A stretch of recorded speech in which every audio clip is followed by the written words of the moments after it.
So our field is increasingly recognizing that while mental illness itself does not cause targeted violence and terrorism, psychological experiences like human suffering, despair, hopelessness, these often are a part of the picture.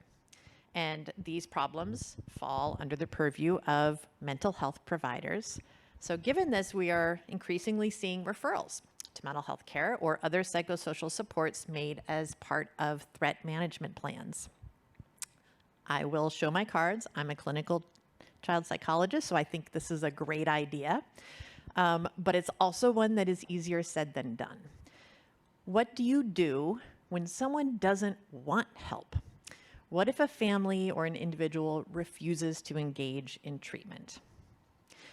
TVT occupies this intersection of both individual well-being and public safety. And as such, if an individual does not voluntarily engage in services, the question needs to be asked: does the failure to engage increase a public safety risk? Do additional measures need to be taken to support engagement? How do you balance personal freedom with public safety? So this is a panel that I wanted to moderate purely out of selfish motivations because I'm really struggling with this issue, and I'm hoping that you guys will solve it. Our team at Boston Children's Hospital regularly runs into this problem of kids don't want to see us. I mean, maybe we're just really bad at what we do, but I think it's beyond that. I think oftentimes the families that have made it to this point where their kid is really struggling, these often are families that have a lot going on, and they may not trust systems, and they may not even notice the problem, or they may totally reject a female provider, or whatever it is. There are often many complex issues that get in the way of kids getting engaged in treatment. Now, I want to back this up against another problem, which is that U.S. attorneys are loath to charge adolescents with a federal crime. So they are often looking for other solutions, even with very risky cases, okay? Local law enforcement sometimes has charges they might bring, but federal, they're not going to do it. So we really need to figure out what do we do for those kids? It's probably not enough to simply suggest that they should go out and get some mental health supports. On our team, referrals are made to us. We're a bunch of mental health clinicians with some interdisciplinary thinking, but fundamentally we are mental health providers. In a more traditional model, a mental health provider gets a referral, they reach out a few times, maybe the family doesn't call back, maybe the family doesn't show up, and that's it. They don't chase clients down for 8 months. It's usually the opposite. It takes 8 months to get off a wait list. But that doesn't really work in this case. If we just sort of take a couple phone calls and then say, well, they didn't come in. Sorry about that super risky kid that now is back out there. So what do we do? So I'm going to share some thinking that I'm doing. This is more like draft thinking, so I'm hoping for some input on it. And then I'm very excited to hear from a couple people who have been living and breathing this in different ways. So I've been thinking about really, and when I get a complex problem, what I like to do is make grids and boxes because it makes me feel safer to have things organized. So I've been thinking about these different levels, and we need to be thinking about risk and engagement together and kind of operating on different levels depending on where those factors lie. Level 1 is the referrals we all want, where it's a kind of lower risk individual. They freely consent to psychosocial supports. If a kid like that or a family like that comes through the threat assessment team, really all you need to do is maybe make some targeted suggestions. The issues of mental health provider capacity in this area can be important. If you have providers who know what we're doing, that helps. Maybe there's a little kind of encouragement around getting into an appointment, but that's all that really needs to be done. But then what if that's not enough and it doesn't take?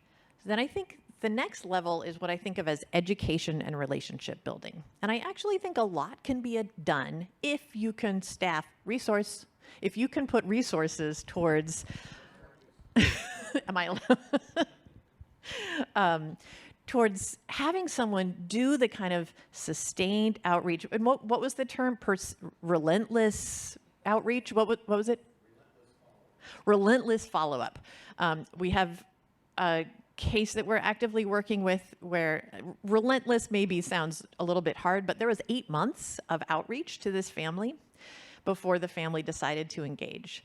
And this is one of those kids that was super high risk, but there were no legal levers that anyone could pull. And so this was it. They were either going to voluntarily engage or no one was going to be involved in the family.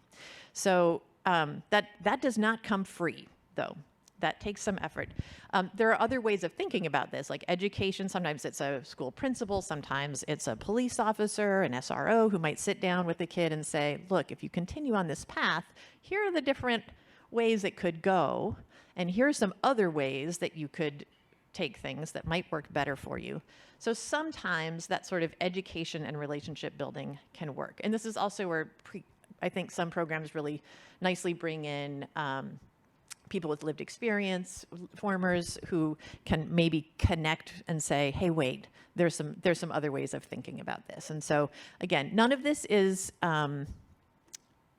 we're all still in the space of voluntary, okay? This is just how do you resource things to use education and relationship building to help motivate someone.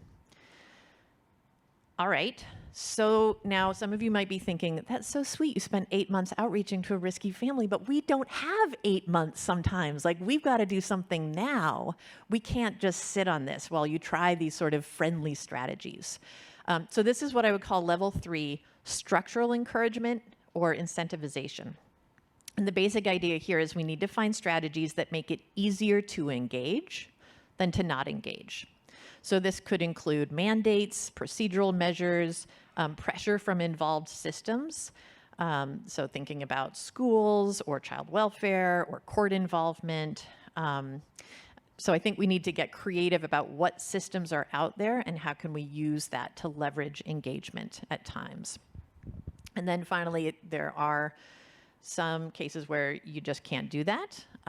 Even that's too slow. And then we're really looking at what are legal enforcement tools. This is where it's no longer voluntary. Something's got to happen. And there are 2 directions that it can go. One is law enforcement with an arrest. There's not always a charge.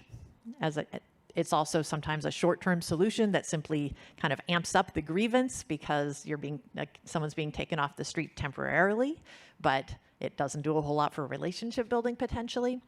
And the other potential route is involuntary commitment. That would be the mental health route. This is also imperfect. I can tell you, you can send someone to the emergency room, and if they aren't actively suicidal or homicidal, they will be sent right back out. Even if they do go inpatient, often that's like 3 days, and then they're sent back out. And again, mental illness, this is not... I think it's sort of more the exception than the rule that you would throw someone on medication with a diagnosis and be able to sort of take away the major problem. Sometimes mental illness contributes to the problem, but it's not something that gets fixed in a 3-day inpatient stay. So again, imperfect solutions. And that's as far as I get. Those are my 4 levels, all of them problematic in different ways. So this is why this is my unsolved problem, and I am really excited to turn to the panel and hear about people who are working in this space in different ways and how you think about some of these issues. So, Amy, can I turn it over to you? Let me solve all your problems. I love this. I'm going to talk about the system that Heidi called imperfect, which, how dare she? No, I'm kidding. It's a very imperfect system of the involuntary mental health system. But first I need to find, here's the clicker. Okay. So I am a psychiatrist. I don't do any outpatient work. I have worked my entire career in spaces where all of my patients, to some degree, were not there voluntarily. I work in the ER where people are brought in on holds. I work in the county crisis unit and psychiatric hospital where I was medical director for a number of years, where people are on long-term holds or conservatorship. And I work in the county jail. The closest I've come to seeing patients voluntarily is patients who were actually in an outpatient program in the jail. Yes, we have an inpatient unit in our jail in Sacramento. So they were not in jail by their own choice, but they did actually come to see me sort of by their own choice. Nonetheless, I operate largely in the compulsory space of mental health care. So I'm going to talk a little bit about what happens after the 5150, that path that Heidi talked about, where there is not any voluntary engagement, there is not charges that can be pressed by the criminal justice system, and this person is very high risk. For those of you watching from home, not in California, I know the 5150 is our version of an involuntary emergency hold, and you all have your own codes, but I'll try to translate from California speak where I can. So what can the mental health system do, and by that I mean the involuntary mental health system, do to prevent public violence? Can we involuntarily treat people to reduce their violence risk? And this is an important question because, as Heidi mentioned, you can bring the horse to water, as they say, but you can't make them drink. You can bring somebody to the ER, but you can't actually make them take medication. You can't force somebody to engage in 6 months of long-term psychotherapy. You can't shove antidepressants down their throat and hope they take action. These things don't work. So what can we actually do with somebody who is there against their will? And this is not just kind of what we can do, but what is actually treatable in that setting? And I'll talk about that in a minute too. And then the other thing, because the other part of my job is that I'm the associate director of a firearms violence research center, and I do a lot of work around gun violence restraining orders and other firearm issues. And there are some pathways within the involuntary mental health system to prohibit people from owning firearms, but it's important to know exactly what those are and how they happen so that you don't, as many often do, think the person became prohibited and they did not. Or they became prohibited, but they have a whole arsenal at home in their shed that they're just returning back to. So we'll talk a little bit about the 5150 emergency hold application. How many people are familiar with this? Okay, I'm imagining most folks here from public health or mental health and law enforcement know it. This allows you to involuntarily detain someone for evaluation and sort of for treatment. Pretty low threshold, no probable cause hearing happens on a 5150. However, it does not give you the right to give me the right to involuntarily medicate somebody. It gives me the right to assess them and treat them and keep them in a facility. Generally, and there's no firearms prohibition associated with the 5150. There is a little bit where if the person is like holding a gun saying, I'm going to use this to kill myself, law enforcement responds to that scene. They're allowed to remove a firearm that's on their person or in their possession. But if the person kicks out of the system too early, they can get that firearm back. There's no prohibition that is incurred. They could go out and buy a new one. The 5150 theoretically lasts for 3 days, and usually what happens now in California and in most places in the country, it lands you in the emergency department for evaluation by the ER team. Families can bring people in too, but oftentimes it's law enforcement who drops someone off. To be on a 5150 in California, and this is true for every state that I know of, you have to be either dangerous to yourself or dangerous to somebody else, or in California we have a grave disability statute, but that doesn't really apply here. So you don't have to have said specifically that you're going to do something, but people have to be concerned enough to bring you to the attention of the authorities and bring you in. Perhaps surprisingly, we have a lot of people who bring themselves in for involuntary holds. They're put on an involuntary hold and held in the ER. This is like a waiting zone because the real goal is to get them to an inpatient bed, of which there are far too few. And many folks sit and wait and wait and wait in the ER. Their 3 days goes by, more days go by. There's no beds. Maybe it's a holiday. There's still no beds. And eventually the ER team just says, I guess we'll send you back home. So I had a patient recently who was in the ER. She'd made very serious threats of suicide. Law enforcement brought her in, left her gun on her coffee table. She was in the ER with us. There were no beds, there were no beds, there were no beds. She had a couple kind of soft medical problems that when there was a bed that came up, nobody wanted to put her in it anyway. So she was kind of not a popular referral. And eventually she got to the point where she'd been in the ER so long we had to let her go. So we had to send her back home. We knew there was a gun on her coffee table. And she was going to be legally allowed to own it because she hadn't reached the prohibitory threshold. And frankly, we hadn't done anything in those, I think she'd been there like 12 days. We had done nothing to fix her problems that led her to not want to live anymore. And so what I did was I called the law enforcement agency that had brought her in and said, could you please file a gun violence restraining order and get that gun off of her coffee table? If there is a bed, that person may be admitted to an inpatient psychiatric hospital. They have come a long, long way since One Flew Over the Cuckoo's Nest, but this is the picture that everybody thinks of when they think of inpatient hospitals.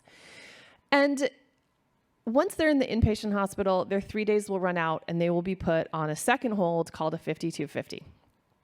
This is a 14-day hold. It can be for dangerousness. And importantly, there is a probable cause hearing required within 4 business days of the 5250. And the reason this matters is that it is at that hearing that a firearms prohibition is determined. If the judge upholds the 5250 application and keeps the person in the hospital, that counts as the committed to a mental institution that will incur a firearm prohibition. But still, now this person may have been in my hospital for 3 days and may be in the hospital for 14 more days. I don't have a right to involuntarily medicate this person. So it happens all the time that folks come in, they're there maybe up to 17 days, and they're like, no, I don't want any of your medications, thank you. And they're just there for 17 days. Usually at that point, if we can't get a court order for medication, we discharge them. But it doesn't come with an order to treat. That is a separate hearing. It's something called a Reese hearing that has a higher standard, and we have to go back to court to get that. Again, this is California. The certification or commitment hearing is before a judge. Sometimes we will combine it with the hearing for involuntary medication purposes or the Reese hearing, and we can get both a certification and a Reese, and that does allow us to involuntarily medicate patients who are on a hold. Is this a great way to preserve patient rapport? No. Do we like to do this? No. There are cases, however, in which somebody is sick enough and has lost their capacity to make informed decisions about their own health care that we do this. I just want to talk about the firearms prohibition that can occur at this point. So the Gun Control Act of 1968, which was our first federal law to regulate the firearm industry and owners, had this list of prohibited persons. And the most relevant here is the prohibited persons, oops, I gotta go back, that are adjudicated as a mental defective, not really great language, but still on the books, or who've been committed to a mental institution.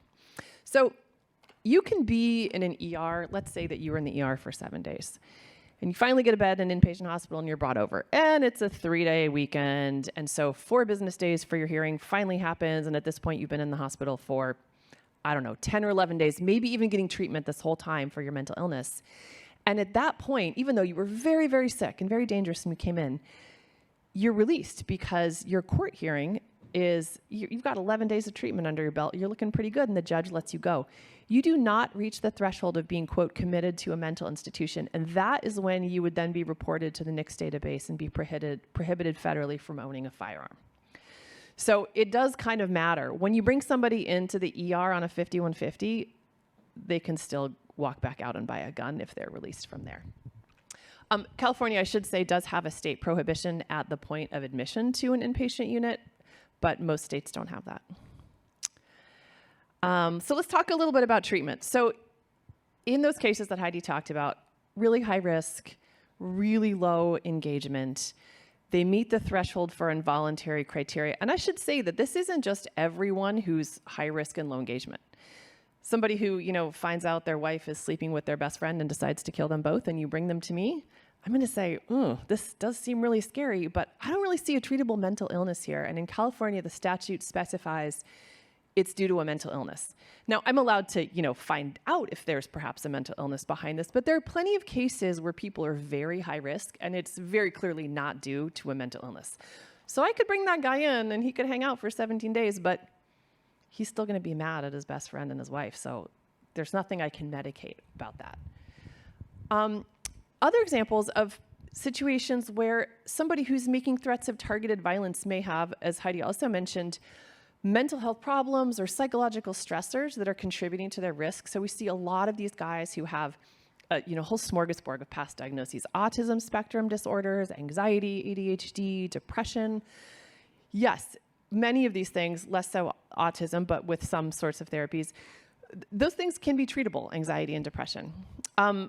But if you bring someone to me who is making these threats and they're depressed, and maybe that's part of their lack of engagement, let's say the kid that we talked about at lunch, the case that Rachel presented, and I decide, okay, I'm going to treat this guy's depression. Now I have an involuntary medication order. He doesn't want to have anything to do with me or this system, but he's here involuntarily in the hospital, and I have a Reese order. I can medicate him. Well, I'm still kind of out of luck because antidepressants don't come in injectable form.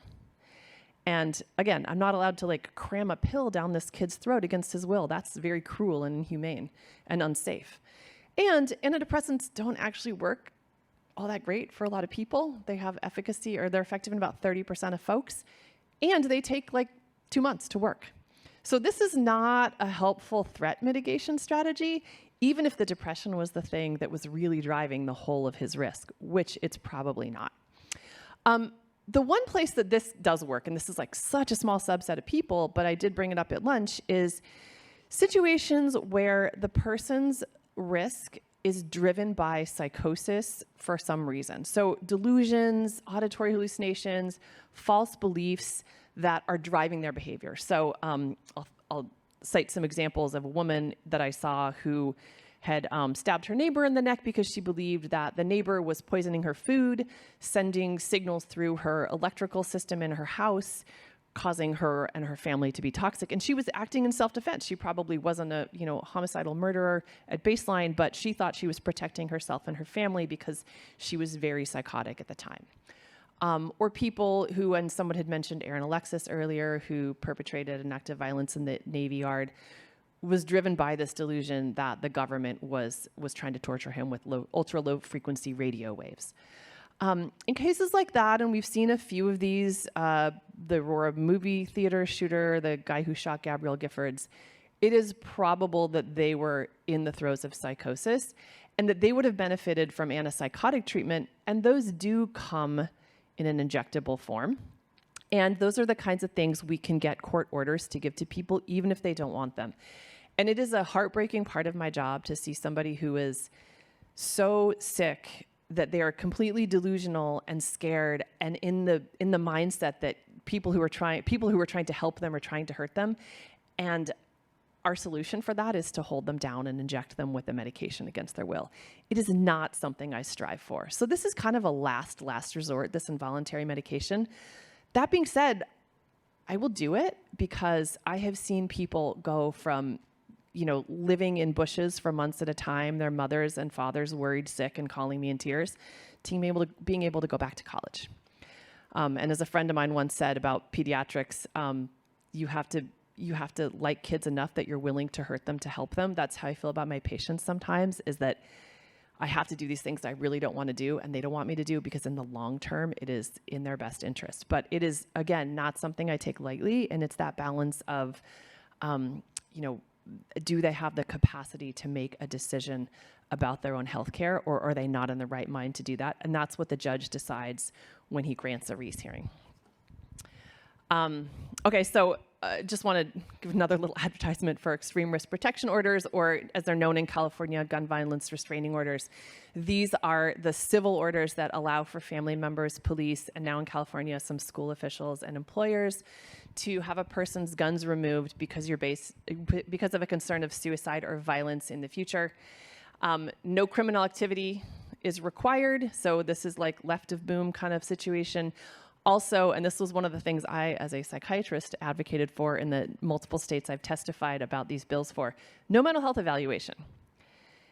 The reason being, it's not that I don't care about people's mental health, because I do, but we're in the kind of situation where we're not asking why, we're just trying to remove the how, and then we can ask why later. We can think about like, oh, well, is this person depressed? Are they suffering from a psychotic disorder? Do they have, a developmental disability that made them easier to radicalize? It doesn't matter in that moment when they're posting things on Instagram and saying this is going to be, the day of retribution and they're stockpiling their guns. Let's just get the guns out of the equation. These now, for those of you watching from other states, these are the 19 states in which they've been enacted, and the pink ones are where bills have been proposed. So they really have taken off since the Parkland shooting. Like I said, we passed ours in the wake of Isla Vista. But Florida was one of the next states who, they're not real quick to pass firearm prohibition laws. So They acted very fast after Parkland, and other states have followed suit, because this is one of the tools that is really useful when you're in that situation where, like, law enforcement is really hoping the mental health system will fix these problems, and the mental health system is really hoping that law enforcement will fix the problem, and we're kind of hot potatoing these risky patients back and forth.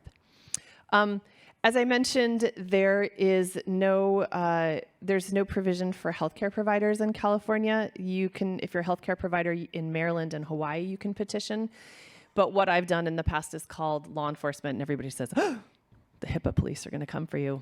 I copied and pasted this language from the DHS website as a reminder about HIPAA, that if a patient makes a serious and imminent threat of violence, the clinician can disclose PHI that is necessary to prevent the threat of violence, and to a person reasonably able to prevent or lessen the threat. So that means law enforcement, that means one of the peer partner programs, that means school officials, that means maybe other kids who are part of the threat.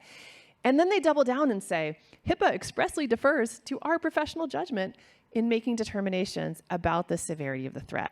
So I read that as, like, we're not going to come after you and say, like, well, this wasn't exactly serious. They don't want people using HIPAA as an excuse to not collaborate with other agencies, to not get all the players at the table and share information that's necessary. And that's the end of my slides. So I'm going to hand it over to Mark.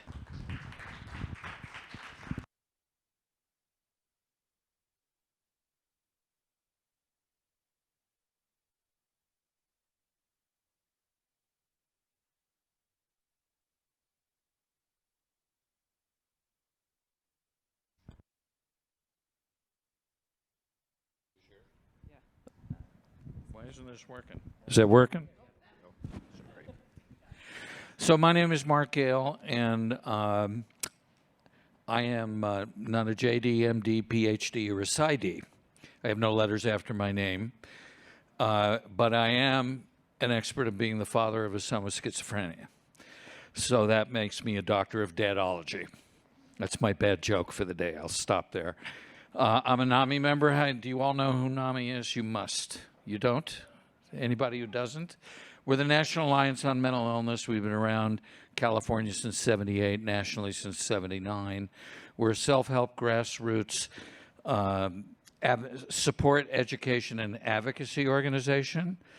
When you know a family and they're just finding out their kid has a serious mental illness, we're who you want to send them to, okay?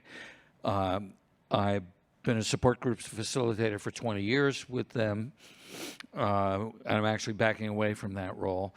A lot of the things you were talking about, like, well, what do you do when he won't engage? You know, so I spent a lot of time talking to parents about what I had to do when my son wouldn't engage. And my son also committed crimes. So he started to become psychotic at 13 or 14. And his behavior, you know, we did everything that most families would do. You go to the guidance counselor at the school, you talk to the dean, right? You come in, he's getting suspended for his behavior. His behavior starts to get off the charts. You find a therapist to try to help, which he hated. Maybe you try an antidepressant, you know, that takes 6 weeks to start to work. My son was hospitalized twice as a juvenile, 8 more times as an adult, all voluntary, thank goodness, except for the last one. And we almost lost him twice. And he also spent a year of his life in Twin Towers, just down the street. So, and for those of you who don't know the Twin Towers Correctional Facility, that's our jail. Actually built to be a maximum security jail, but that's where the mental health population is. So my intersection with the criminal justice system intersected with my finding out my kid had a mental illness all at the same time, because we were in juvenile court too. And so consequently, I've been an advocate for the decriminalization of the mentally ill for 20 years.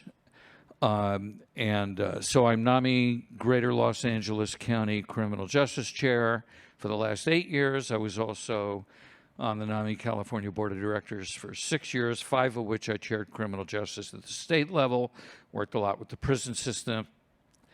I'm also, because I'm interested in systemic change, I worked with Judicial Council, and I'm on the Collaborative Justice Courts Advisory Committee for Judicial Council. I have been for a bunch of years, and just re-upped for another term because I love working with Judge Stephen Manley from Santa Clara County, who's my hero.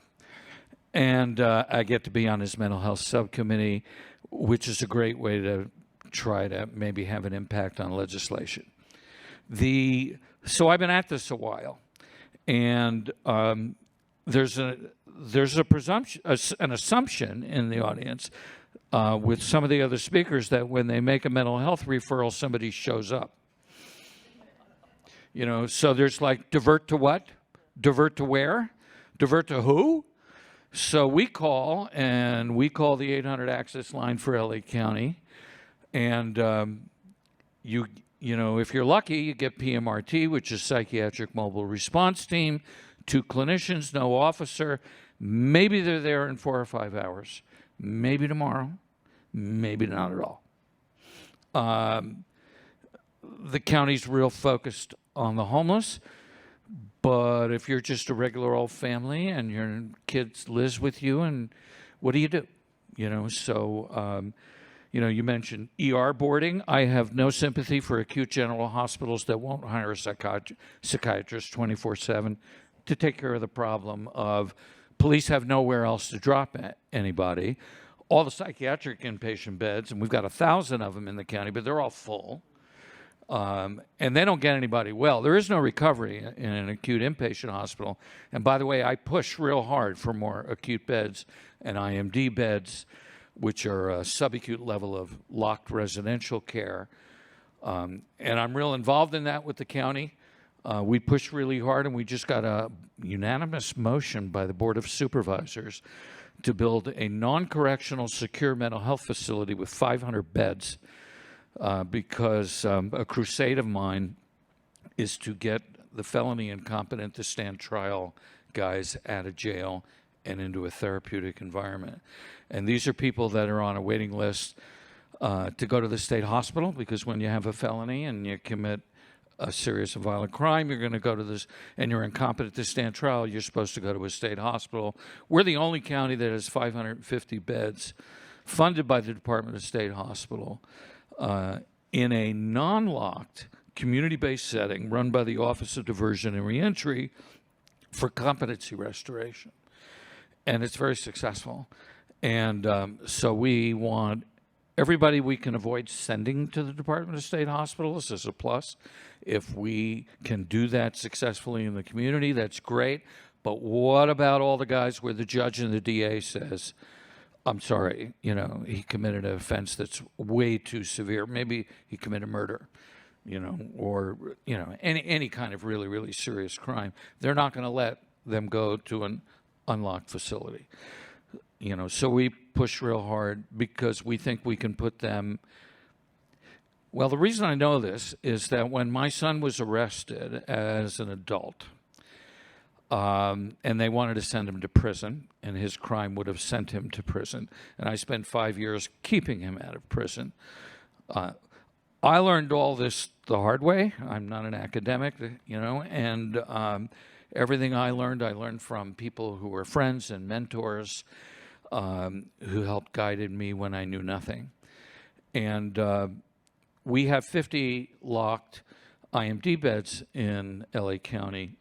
By the way, we had 50 20 years ago in a county of 10 million people. We still have 50. We got 20 more, you know, 10 years ago. They lasted 2 years. They took them away. We still have 50 beds. So we haven't gotten anywhere. But one of those 50 beds, the judge said, I don't need to punish this kid. I know he's sick. We don't have to send him to CDCR, to the state prison. But I will not allow this young man to be in the community. But if I have a locked option, we can try it. And that bed, that locked option, saved my son's life from going to state prison. So it's always been a big issue for me, because we should have more of that. If you can stabilize somebody for 6 months to a year in a subacute facility and then step them down into community integration, we can rehabilitate lives. And my son would refuse medication, refused help. I moved him every 90 days for 10 years to keep the court happy. I had to keep him in a program. He didn't live home after age 16. I had to send him, for those of you in California, if you remember the old law, AB 3632, I'm an old AB 3632 dad, and I had to send, because we don't have locked facilities for children in the state of California, he ended up in Utah. And maybe the hardest thing I've ever had to do was after an attempted suicide, which happened to coincide with when we were planning to send him, have two big guys come to this hospital and take him to Utah. And I had to get the funding through in time, and it was all a nightmare. And they didn't get it. They didn't really help him either, but it kept him alive. And this is not a sad story because many of you are clinicians. There's a term called anosognosia, which is lack of insight. Anosognosia means I'm too sick to know I'm sick. If you think Jesus is talking to you through the TV, you're probably pretty sick. If you think your mom is poisoning your food, or the CIA and the FBI are parked outside and they're stalking you, you're pretty ill individual. You're not, and that's real to them. That's as real as this chair, and they will believe that that is truth. And of course, everybody around them knows it's not truth, but you can't get them to take medication because their answer is, there's nothing wrong with me. Why don't you take the medication? I think it's your problem, not my problem. So I'm not a clinician. I run support groups. Families say, what do you do? I make a contract. My contract was, you'll see your psychiatrist, you'll take your meds. I couldn't get him into therapy, but if he would at least take the medication, I'd go with that because for him it's key. If my son doesn't get his meds in 5 months, he will be a psychotic mess. Luckily, he's not refractory and meds work for him. And by the way, an LAI, a long-acting injectable, saved my kid's life. So and it was a doctor, and his last 5150 that said, why won't you take your meds? You've been in and out and going through all this. He was homeless 4 times. He was in jail 4 times for a year of his life. I mean, it was really dark 15 years, folks. And he said, I hate pills. And he said, and thank God for this doctor. I don't even know his name. But he said, look, if I could give you an injection every 2 weeks, would you do it? He says, no pills? So remember that, docs. And he said, no pills. All right, I'll try it. That led to an LPS conservatorship, which only lasted 6 months, because at the end of 6 months, he was no longer a danger to me or gravely disabled. And we terminated the LPS conservatorship after 6 months. And but he started to gain insight around 26, 27. Dad, I'm not good. I'm not right. I think maybe I should go to the hospital. Well, why don't we get you in the doc and we'll tweak your meds and we'll see if that works and if we need to go to a hospital. But we could talk about it after years of not being able to talk about it. And my son turned 40 in February, and he hasn't been in a hospital in 14 years. And he lives, he deserves that applause. And he went through hell. And he lives independently in the community with a little bit of financial help from his family. And thank God we can help him because we have the resources to be able to do it. I know a lot of families that don't, and their kids are homeless, right, because they can't let them live home. I couldn't let my son live home. And we brought him back for 6 weeks, and I had to ask him to leave again, which is really painful. So there's just so many issues, but we keep thinking we have a functioning mental health staff. If you went to the mental health director now and said, I'll give you an extra $1 billion, fix the system, the first thing Dr. Wong would say to you is, it won't help because I don't have anybody I can hire. Because every month they're trying to hire maybe 100 to 125 clinicians. So it's not just money. People have left, right? COVID, telehealth, clinicians have decided there's an easier way than being on the street at 3 a.m. The system doesn't work, and the system isn't functioning, and we can't get people the help they need. So I'm not talking to people with mild to moderate mental health conditions. I'm talking about people with the most severest form of severe and persistent mental illness. If they don't get the level of care that they need, I call it, there are 5 catastrophic outcomes, okay? And those are, they will end up in jail, they will end up in prison, they will end up in a state hospital, homeless or victimized, and too often death.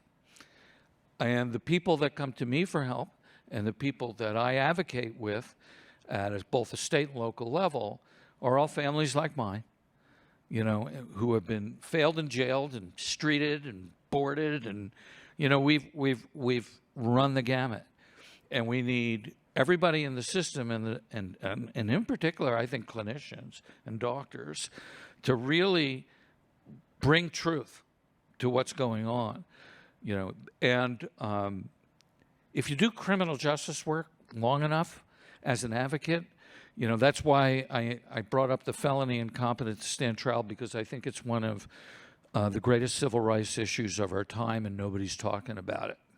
I'm talking about it. I'm talking about it because this is the dumping ground of human beings that are too hard, too challenged. They've committed a serious crime. They're often aggressive or violent. And the best thing that society seems to be able to come up with is to put them behind bars and let them rot. And it's awful, and it's horrific. And the conditions in our jail are horrific and horrible, and they're not complying with the consent decree from the Department of Justice. I mean, I could just go on and on. There's just all sorts of problems. And we need to solve these. So we advocate very strongly.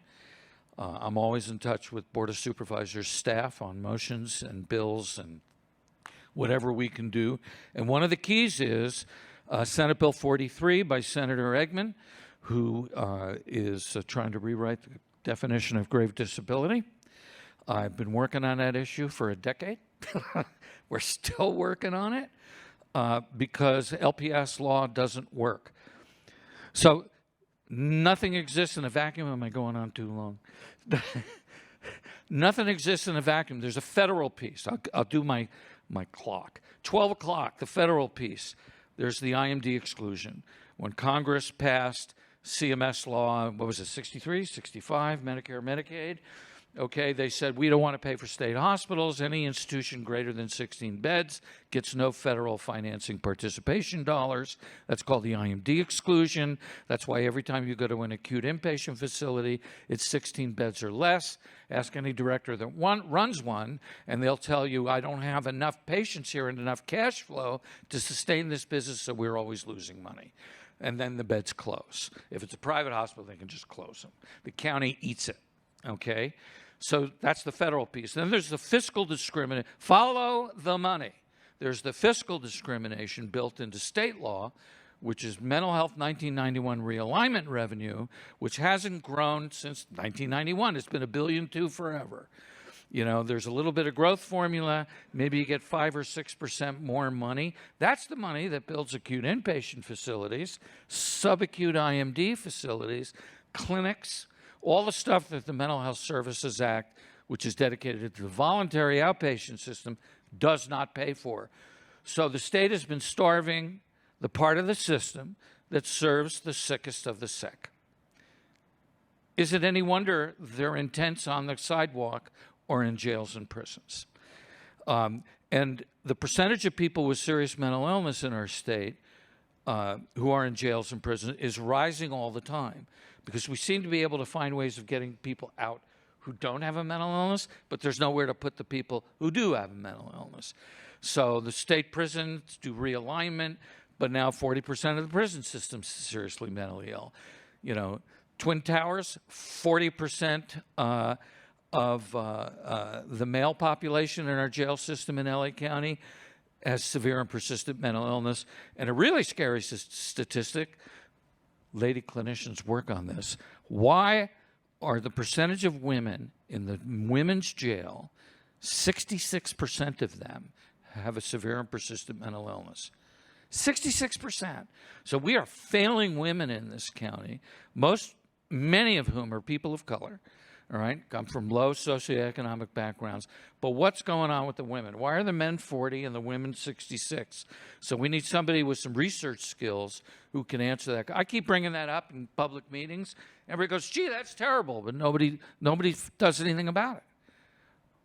So these are the kind of issues that I work on because, frankly, I'm the guy in the room who can say things that all of you can't when your boss is sitting there. All right, and I do. I bring it up publicly. I bring it up to the county. We got to make waves, and we got to be loud. But we need more voices than just moms and dads. You know, because when a psychiatrist stands next to me and confirms this, and you approach it differently than I approach it, you know, you're going to be able to speak in a different language than I can because of your area of expertise. It just adds more credibility to the argument. So we're fighting like hell in the state capitol to try to get laws changed that work, all right? Yeah, I work on involuntary treatment. I'm with the Treatment Advocacy Center. You're here talking about violence. If you haven't read E. Fuller Torrey's writings over the last 20, 30 years, no one's done more work on the serious mentally ill and violence than Fuller Torrey. But if you boil down a lot of his great research, and really this is really old research, what he found was people with paranoid schizophrenia who hear commanding voices telling them to do negative things, who are untreated and mix that with substance use disorder, usually meth, that's a big, big amount of the homicides that occur. When you move away from that population, then you can say the usual line, which is people with mental illness are no more dangerous than anybody else. But that little subset is where a lot of the homicides occur. So, and you should be looking at Dr. Torrey's research for identification of the population that's causing all those kinds of problems.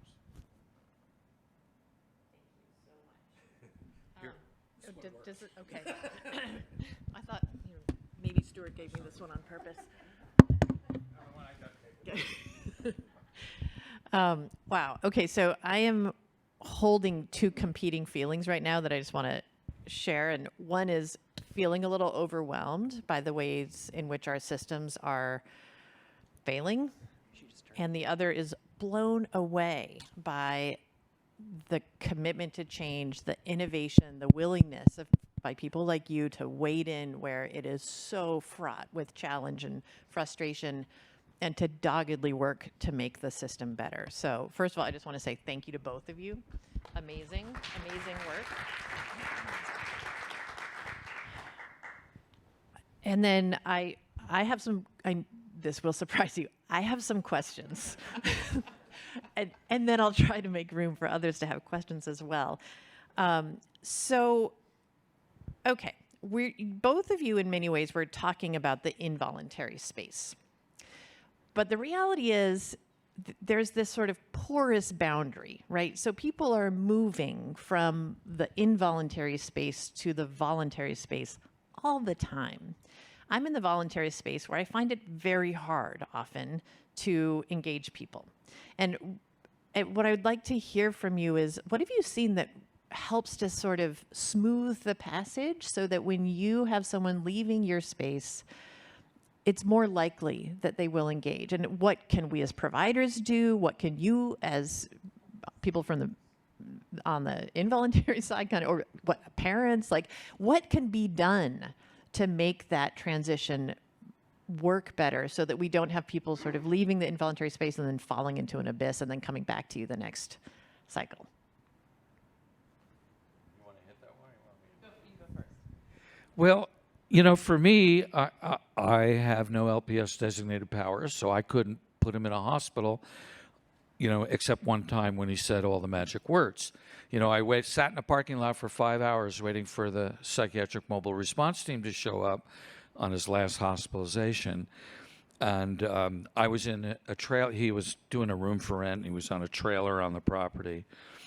And it was the one time in my life, really the only time that I was really afraid of my son. And being knowledgeable about mental health law, as he was threatening to hurt me, I was counting them because I knew I'd need it in court. First time, second time, third time, he threatened to kill me once.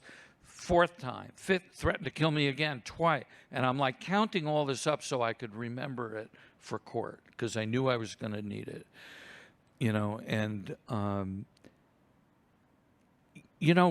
All I could do as a dad, and in my support group, what I tell the families is everything's got to be really clear and simple. You can't tell somebody with severe and persistent mental illness, well, call the psychiatrist, for God's sake. Here's the phone number, and set an appointment. Because they're not self-starters. But if you facilitate that, let me make the call, let me make the appointment, I'll give you a ride, we're going to go Wednesday, and I'll come with you. Maybe you can gain some engagement. The only thing I could do as a dad, right, and I had to take a really strict line, because if he screwed up, he was going to prison. I mean, I had judges in court saying, young man, if I see you again. So, and my son, he had to surrender before he would take a pill. And so my actions had to mirror what he was doing. So if he was abusive and to the family and was constantly stealing from us and not taking his meds and not complying with his probation orders and all this kind of stuff, then he did not see me as much. I still showed up on Friday after work, took his SSI check, went and bought him groceries, brought the groceries home. But he didn't get to go to a movie, or I didn't take him out to dinner, and I didn't show up on Sunday to take him to lunch because he wasn't complying with, I wanted him to meet me halfway. When he would take his meds, see his doctor, comply with his probation officer, basically it wasn't about getting a job, make money, help pay rent. It wasn't about any of that. Or go back to school. It was just engaging in treatment. When he did that, then he got 150% support. I was there. We did fun stuff. I take him to the movie, and out to lunch, and I visited my son, every week, once or twice a week for 10 years while I was moving him around from program to program. And when he wouldn't do what I want him to do, then I had to pull back. And that at least showed him there was going to be a reaction from the family when he wouldn't engage. So to take that incredibly beautiful story and kind of put a boring label on it. So that's like harnessing informal systems to incentivize treatment. I don't know, I just made it up, but I told you, I feel better when things are in boxes with labels. So those are informal systems. Harnessing so that's, which is huge, actually. Huge, because often we don't have other systems to work with. So yeah, and it worked. So that's helpful. That's amazing. You? Well, this makes me think of, is this one? Is this working? Yes, okay. So many of the patients I see don't have a dad in their life who can be the informal system that is harnessed and be their sort of case manager, grocery shopper, social worker, all of those things. And so what I've seen work really well on the semi-rare occasion that it's worked. But I'm thinking of one case who was brought in by the FBI of a kid who was making all kinds of threats, posting things on Instagram. The FBI was like, here, please fix him. And I was like, I don't think I can. I'm not really convinced he's mentally ill. And it was sort of this back and forth. And, they filed a GVRO. I held on to the kid. Miraculously, the judge kept him because it wasn't really clear. He was young enough and just a little bit odd enough that we thought maybe this guy is being driven by some delusions or some voices. And we weren't like 100% sure. And Parkland had just happened. And so I think the judge was like, and I'm not 100% sure either. So he can stay. We kept him for a long time.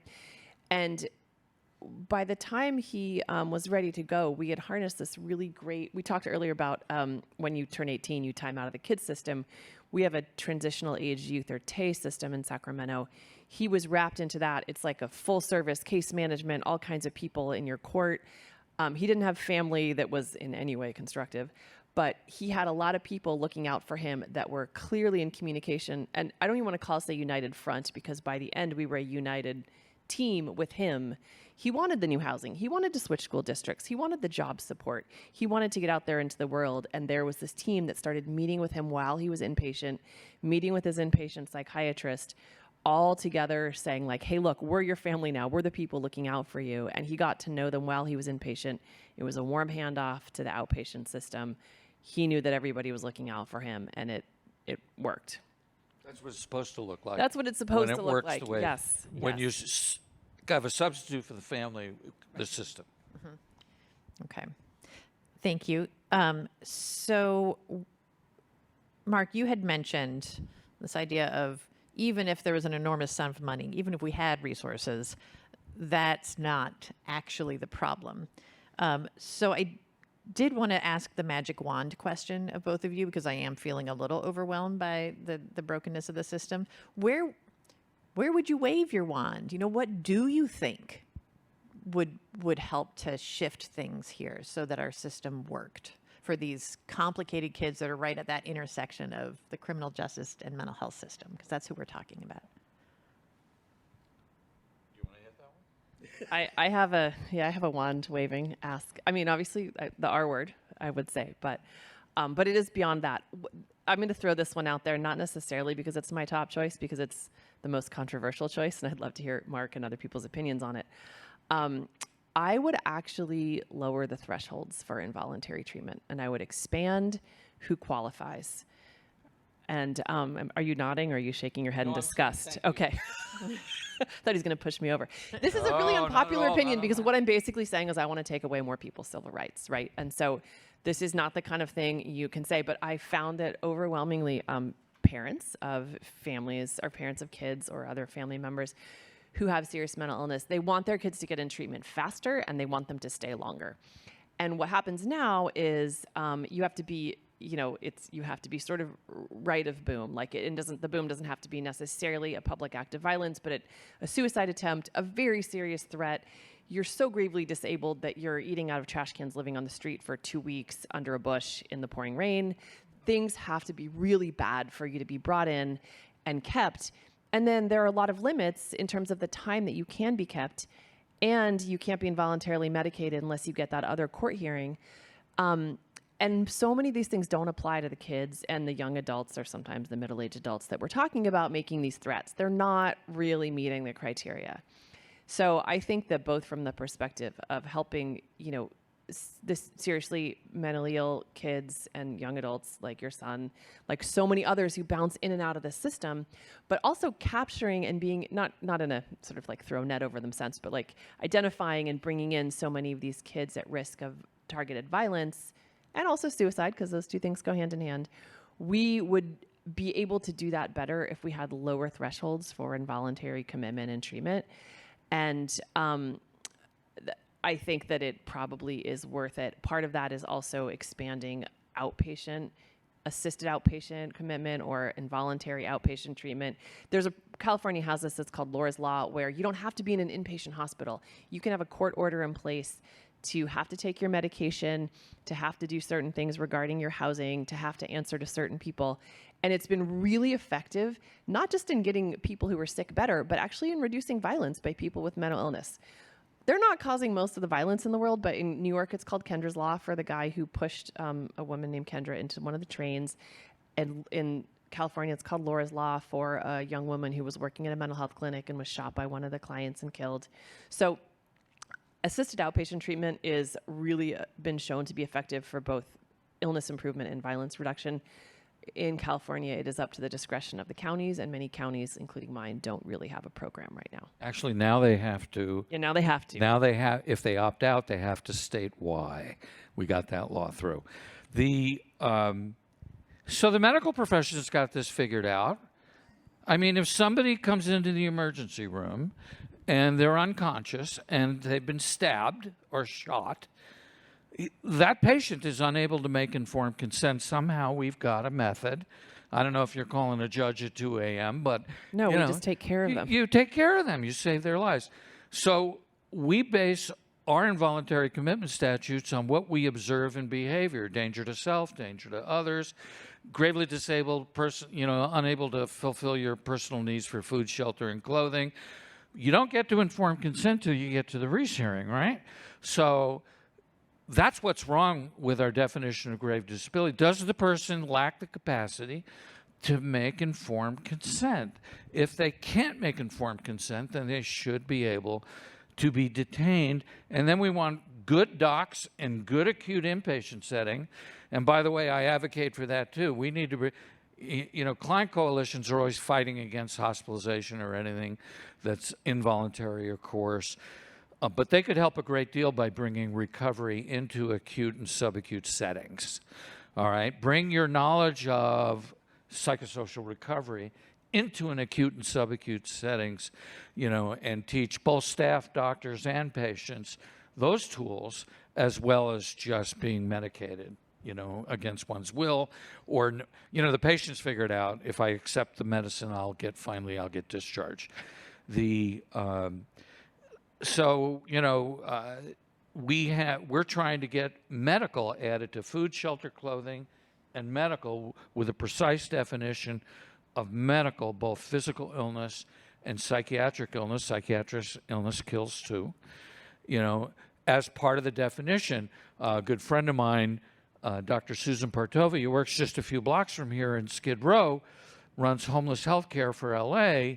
She's got homeless people on the street with very serious mental illness, and they've got, gangrene and diabetes and COPD. And she says, she's not a psychiatrist, she's a straight MD. Come on into the clinic and let me treat you. And they won't let them they won't let her treat them because of their mental illness. Isn't that gravely disabled? If you've got open sores on your body and you're living on the street, so everything's out of whack. We got to change these laws. Laws are written by people. We can correct them. All right. So my last question is one that I'm actually going to open to anybody who wants to wade into it, because I think it's come up, kind of bubbled up on different panels in different ways. Amy, you put up a slide about the HIPAA police. And I have a friend in the FBI who says to me, there is no HIPAA police. So that is true. And I think we have talked today about the importance of not getting hung up when grave danger is on the line by, can I not say, the importance of letting people know when there's real concern. We get that. And I play in the voluntary space over here where people have a choice about coming in to see people in our program. They have a choice to talk to us or not. And if they don't trust us that we're going to be a safe place to talk, they just won't come in. And then there goes our last chance to have somebody engaging with maybe a kid who's dropped out of school and sits in his room all day. It's just like there's a value to being super clear that a mental health provider is not going to go talking about what you're telling them unless it's imminent risk. Okay, so it's so easy. You just have to know if it's imminent risk. How do we, nobody knows that. Like there's a gray area is so complex and so murky and like this morass that we have to wade through of, should I break confidentiality with my client? Should I tell the threat assessment team that I'm working with what is going on clinically? Because maybe there's a piece of the puzzle here that if the team had it, they would make a judgment call that there's real risk. But I have 500 pieces of the puzzle because this kid comes in and talks to me every week. Do I put all 500 pieces of the puzzle on the table and blow that confidentiality? So I just want everybody to like sit with me in my in my discomfort with how do we know? We all want to tell if it's going to save a life. None of us want to tell if it's just breaking confidentiality. But the world between those two poles is huge. So how do we think about it? Anybody? I'll answer that. Oh, thank you. I mean, I can answer, but I'm happy to hear from the audience first. Anyone else? I strongly disagree that there's no HIPAA police. It's basically school and business administrators, insurance underwriters, and criminal defense lawyers. They're the HIPAA police, and they're the ones who collectively have been tying all our hands. Law enforcement, they're, like you said, there is no division in the FBI that will go after HIPAA and all that, but where 90% of the resistance comes that we've seen has been from the administration. The FERPA, HIPAA, they use them as excuses to deny the problem. I mean, the administrations are in denial. They're in more need, I think, of mental services than the students that are after them, because that has been the ongoing thing. I mean, look at what goes on in all the schools. The schools deny bullying for all that, for the most part. I mean, try to get anything with bullying. The person who complains about the bullying gets punished more than the people performing the bullying. And so I think that's where you need to look, is at the, you need to really press hard the administrators, the insurers, and the legal profession.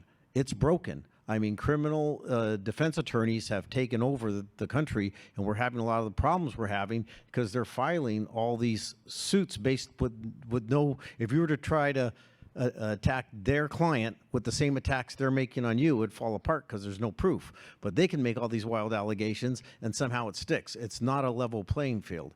It's like you're guilty till proven innocent, but they're innocent even if proven guilty. So we've got to figure out a way to, turn it back around. Well, I would just agree that the hospital administrators have a much higher threshold of upholding HIPAA than HIPAA requires. Yes, Heidi, I appreciate you asking this because I think it's something that we all grapple with, and what you're asking about, or the way we think about it, at least the way I think about it as in my practice as a psychologist and then in my role as the supervisor at Life After Hate, is confidentiality is really the right to privacy of the client. And the client has rights, and those codes of ethics that we follow are really about protecting vulnerable people. And so I have to remember that that person that's disclosing this information, either to me as a psychologist or either to our social workers or the peer mentors, does have a right to privacy.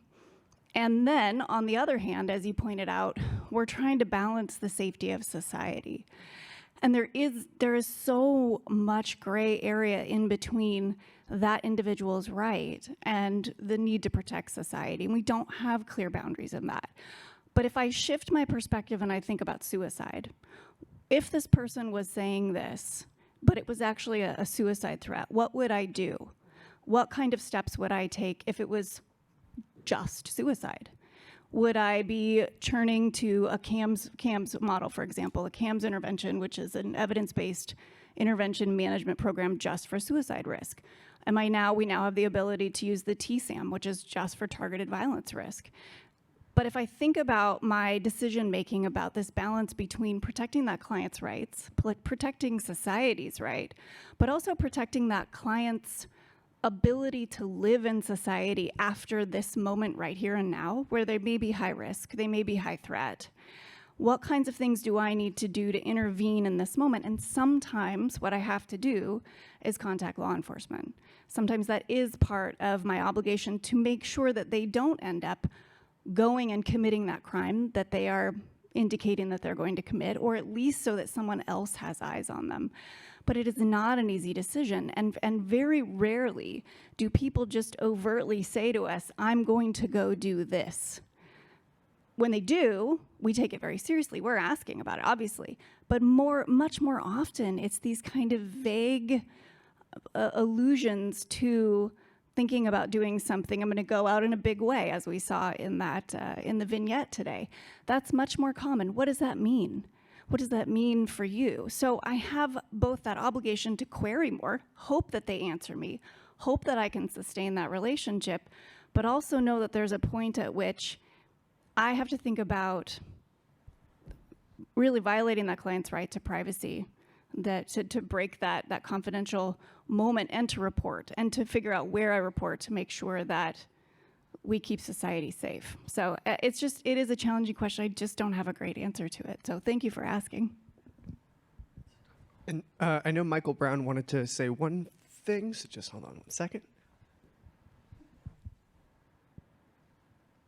Just another pitch for the work that McCain Institute has done. There's a document as far as the Practitioners Network has put together, Legal Considerations for Targeted Violence and Terrorism Prevention. It's a practice guide for the Practitioners Network on how to use FERPA, how to use HIPAA, what exceptions are out there in this space. It's still an ambiguous place, we get that, but the attempt of that product was to answer these questions instead of being in the speculative space of fearing the HIPAA police, you know. It's page 14. If you pull up the document, I'm sure we can circulate that for those online.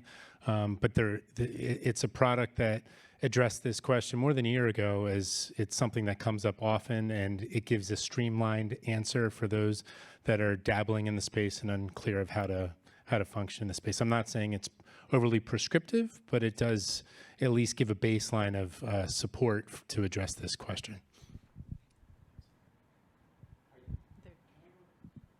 Yeah. Stuart and Richard and. No, actually, Okay. I'm not in that space, and it must be a horrible hard decision to make. You guys are very capable, as you know, not, and there's a lot in the field that aren't as capable. So hearing that there's some kind of guideline, less capable. Thanks for thinking we're capable. He's delusional. That's just really bugging you, isn't it? After. I wonder if I can go in a slightly different question, first with just a comment and second with a question. First, Amy, just to mention to you, in New York when we did ERPO, we were able to get the clinical social workers written in as a designated reporting party. And we now train social workers and psychologists throughout the state of New York about ERPO and numerous other things. But it was really a good piece to get into the legislation because social workers are in such a great position to know. And it's really taking on some traction now, which has been great. I have a question. I'm not going to use the R word. If I impose a ban, I stand by the ban. But I do want to ask you a question about this acute shortage of beds, which is an issue we hear about all over the country. So I work in New York. So New York is having a very active conversation now about the transformation of essentially abandoned hotels and office buildings into more practical uses. And we're thinking about all sorts of things. One of the things that's come up is beds for psychiatric patients, as well as people that don't need in-house commitment. I'm just wondering if there's any conversation about that around here. You have a brand new mayor. This is a city that has a long experience with public-private partnerships. You have super active medical community here with some big institutions. Is that part of the dialogue? Well, I can't speak for LA because I'm from up north, but I'll say a little bit about the state in general.